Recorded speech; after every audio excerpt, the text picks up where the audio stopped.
Napakagandang lalaki mo pala talaga. Alam ko naman yun. Grabe. Okay, the game will start anytime now. Puti po dito si Wesley, leading si Wesley. This is round number 8. Kalaban niya po si Hans Mokniman. D4 ang tinira. Binago niya. Hindi nag-E4, E5 si Wesley. I think he wants to win kasi E4, E5 nila madalas tabla. Okay? So, Queen's Gambit lang po ito na napunta po sa slab. Shoutout kay Dak Kuraida. Salamat po sa super chat. Semi-slab ang naging opening ng dalawa. Queen C2 ay ito po yung Stokes variation, yung umataking ganon. Ititira kaya ni Wesley yung attacking ganun po sa sacrifice ng pawn once na lumabas to. Lalabas yan eh. Huwag ka na maya, ilabas mo na. Ilabas mo na. Kakainin to. Hindi, nag-casting si Wesley. Lahat ng sinabi ko, hindi niya sinunod. Pinahiya po ako. Pinahiya niya lang ako, pero okay lang yung castling, tamang pressure lang doon, yun ang binibigay, kinapture na po, takes, of course, magsisipay ba, hindi pa siguro masyado pang maaga, kailangan talagang tanggalin yung talon ng kabayo doon, kasi may mga rook D1 pa nga yan eh. Okay? Ang linya dito, yung iba nag-E4, yung iba nag-E3, yung iba nag-rook D1. Ako, ang iniisip ko, B3. Pero wala yun eh.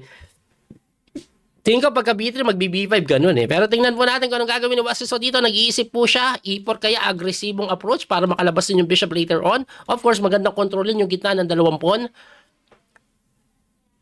Habang hindi pa nakakasing yung black, E4 ang pinapatira dito or number 1 engine move. Tama ako, hindi ko pa kasi tinitingnan eh.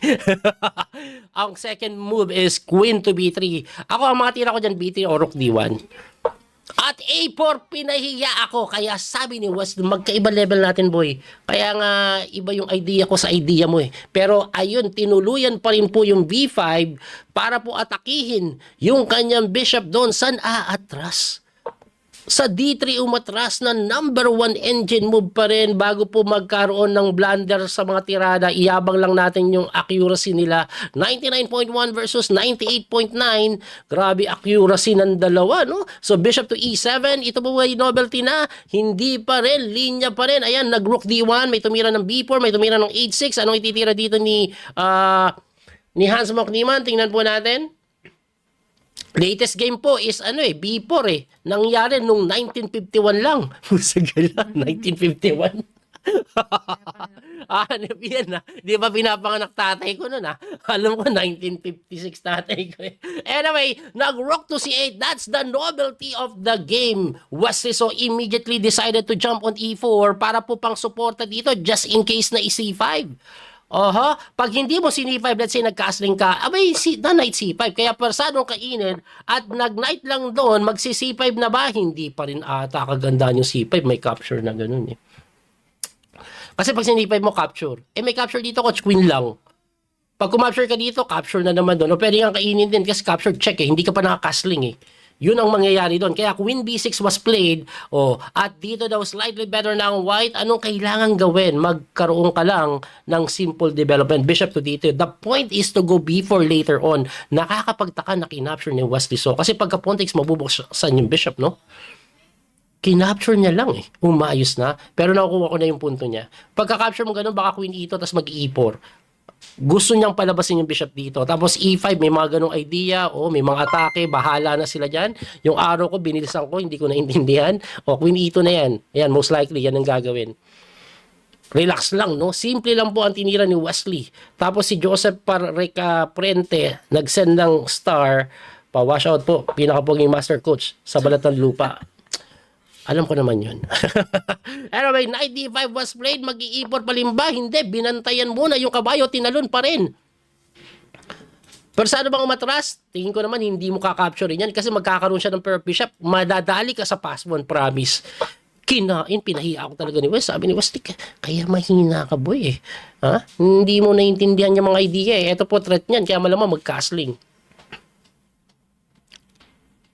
Nakakatakot yung pass one later on Later on. Hindi pala pwede castling. May talon na ganun. Kaya pala tinix ni Wes. Just player din si Wesley talaga. May potential. May potential. Anong gagawin mo ngayon, boy? Uy! Hanip na depensa yun Queen H5 pa rin ba? O Queen to G4? Anong sabi ng engine? Queen H5. Queen H5. Equal lang daw po ito. Pero once again, kung titingnan nyo yung king, hindi pa po nakadevelop ito. May mga ganitong atang idea eh. Oy, pwede ba kainin yan? Lumamang si Wesley dahil sa tulak, guys. Nagkaroon kasi ng weakness yung king side ng bangkala. At ayan nga po, hindi makakasling. Dito lang. O, anong gagawin mo ngayon? Bishop to G7, Rook to C1. O, kuha agad yung file. Sa threat po niya, capture takes tapos knight takes na ganun. Kaya napilitan ko capture. Grabe. Mate! Putik! Mate!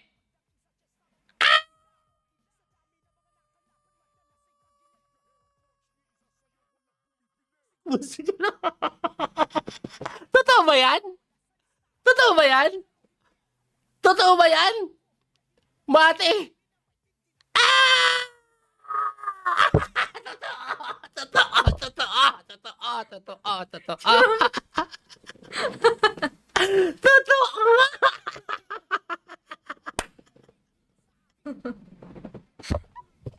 Totoo. Hindi tayo namamalik mata. May paparating naman 1,000 star. Grabe, totoo, totoo. Akala ko namalik mata lang ako eh. Ano na yan? Ay, naka po. Grabe, mati. Bablay, babaw. Yes, medyo busy mag-review. Uy, si board exam. Talaga? Civil engineer ka pala? Carles, good luck ha. Sana makapasa ka. Grabe. Grabe ka, totoo. Okay, gusto ko lang ipakitang mabilis. Bakit hindi na lang kasi nag-castling? Yun nga yung sinasabi ko, may rook takes dito, tapos knight takes, knight g6. 1 pawn down. Yan lang sinasabi ko. Anyway, grabing pagkamate yon. What is happening sa other game? Tingnan natin si ano. Sana matalo si ano. Si Arjun. Pag natalo kasi si Arjun. Uy, nako po. Delikading ang posisyon ni Arjun, baby delikading yun. Ang lakas ng knight ni Pragi dito.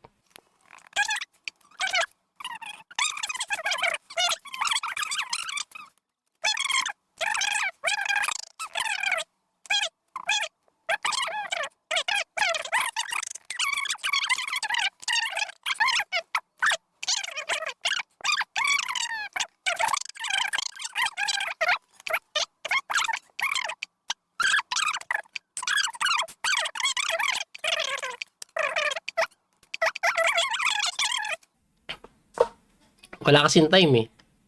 Ayun, rook b1 pin. Tapos ang labada. Tapos ang labada.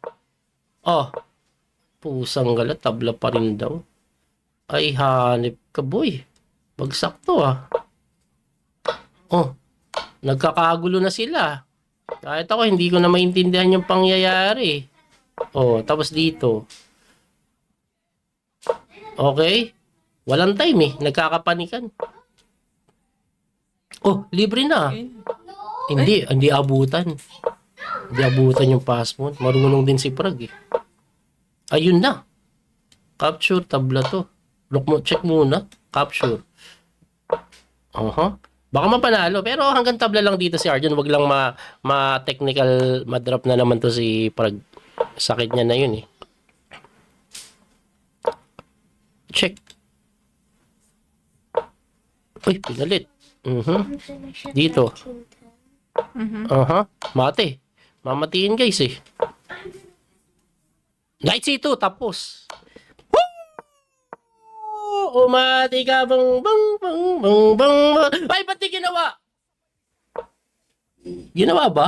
Ginawa pala. Kala ko di ginawa eh. Let's go, let's go.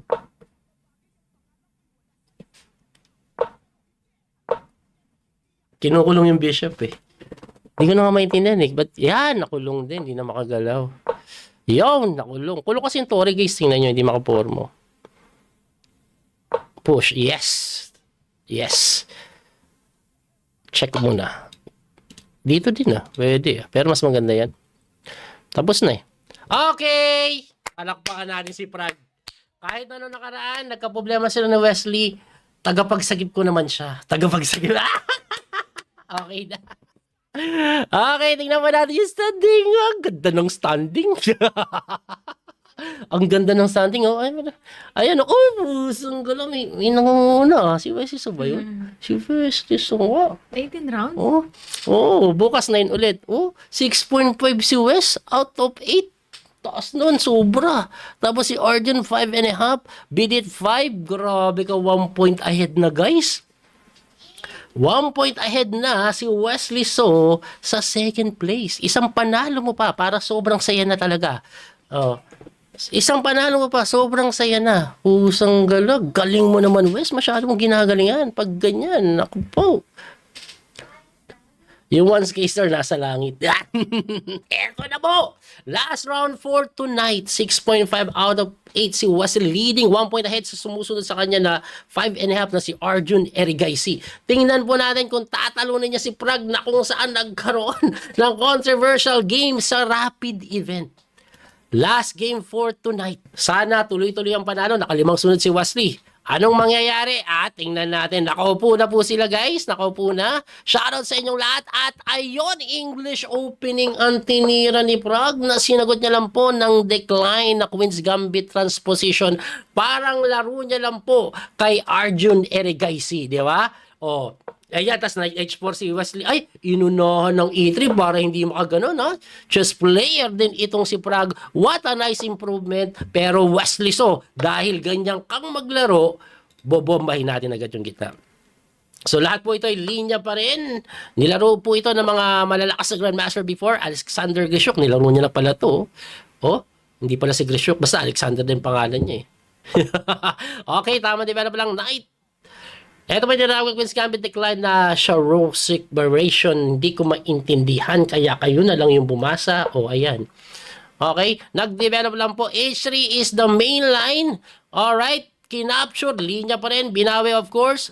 Arjun Erigaisi, nalaro na pala ito ni Arjun Erigaisi. Ayan, Garry Kasparov at Karpov nalaro na din. Puro panalo ang white. Kinubahan ako dun, Puro panalo ang white.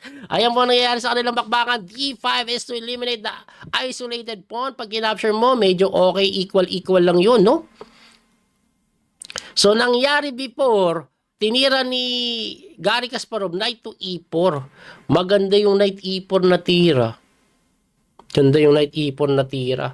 According sa engine, knight E4 is good. At pakita ko lang po yung accuracy nila. Galing nila, eh. Pareho nilang alam yung ginagawa nila. 99.8 versus 99.3. Sobrang accurate po na accuracy ng dalawa. Sobrang accurate nito. Knight E4 na nga yung tinira, pero sa tagal niyang pag-iisip na ginawa niya, it seems like hindi niya po ganun kaalam pa yung linya. Pero ano bang mangyayari? Pag kinapture mo to, malamang mag-queen takes, tapos may threat kang mati dito. Pero ang linya, bishop takes, may threat siya dito. Ako naman ang gagawin ko, queen f6 eh. Ako yun. Ano mangyayari? Ay, may ganito. Pusang gala. Chess player din to, Chess player, baka kainin na. Kasi may threat po dito, guys. May threat eh. Saka ito po pinaka-threat niyan talaga. Check, tapos dito. Or even this right away. Right away. Bisaya po kasi ako eh. Sorry. Sure na. Pero ayan po yung threat niya pala, Ito. Kaya dumipensa, queen lang. Aba, baby, binigay lang, Binigay lang. Pero pagka-capture kasi, takes capture ka dito, may capture din sa E3. So, palit-palit ang mangyayari. Palitan lang ang mangyayari. Palitan lang ang mangyayari. Parang kailangan depensahan yung bishop eh. So, anong gagawin dito ni Prag? 2 minutes sila pareho. Lamang daw po ang white when it comes sa position dahil sa kanyang pair of bishops na tinatawag. At medyo maganda po yung pwesto ng mga piyesa eh. No? Pero mamaya pag naka-recover na yan na gano'n, nakapwesto na, napalit na yung mga piyesa, okay na yan. Pero tingnan natin kasi alam to blitz po ito eh. At ayan na nga, no? Nag-rook na lang doon, hitting to. Ang mangyayari eto tingin ko Pero ako pwedeng kainin to. Ayan, pwedeng kasi pag gumanon ka, di kain lang. Pag chumek ka, di takbo lang. Pag kinain mo yun, ano ngayon? Ano ngayon eh?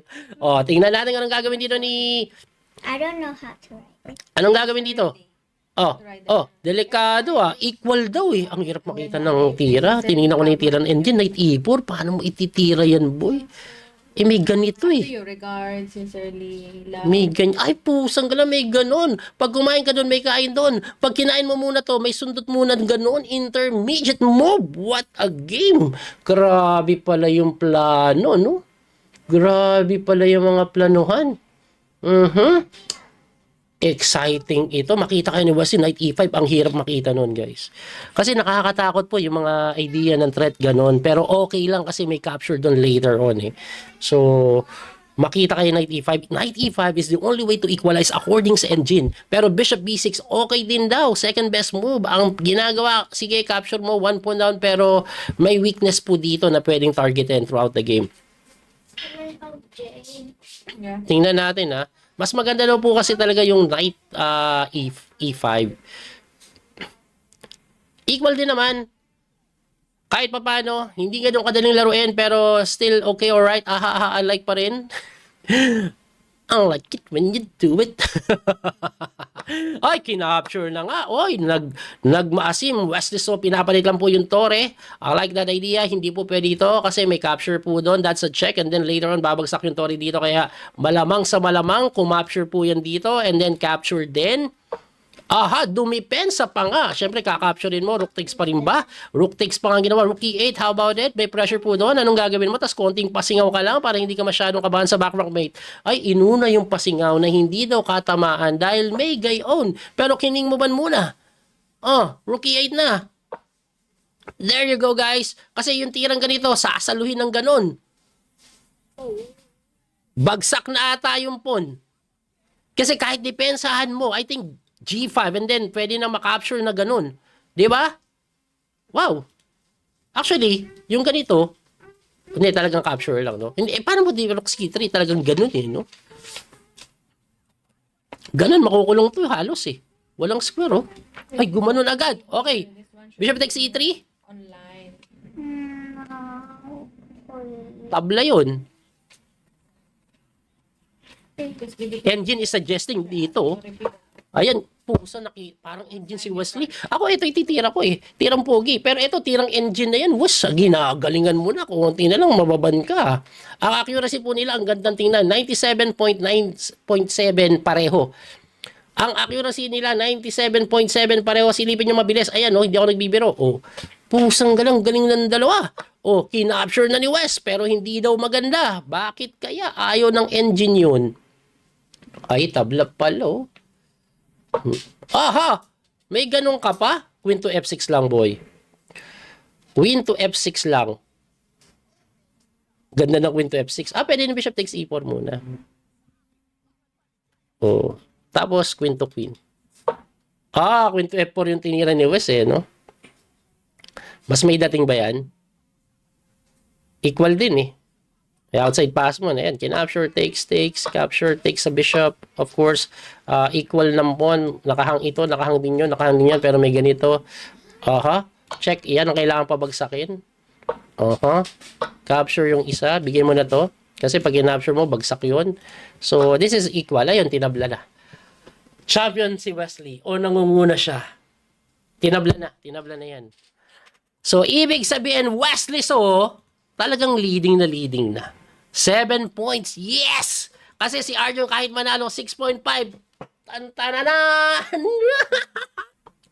Alright, there you go. Ito po ang final standing bago tayo mag-end ng stream. Nakakakilig na Wesley So leading. Yun! 7 points out of 9. Sumusunod si Arjun with 6.5. And then ni Halsarin andyan. Bishwanatan Anan. Bidit Pragnanada 4. At nagkakalat si Hans Mukniman with 3.5 together with Wei. Pero may 9 rounds pa bukas. 9 rounds pa bukas. So mahaba-haba pa ang labada. That little mouse, cause I'm an albatross.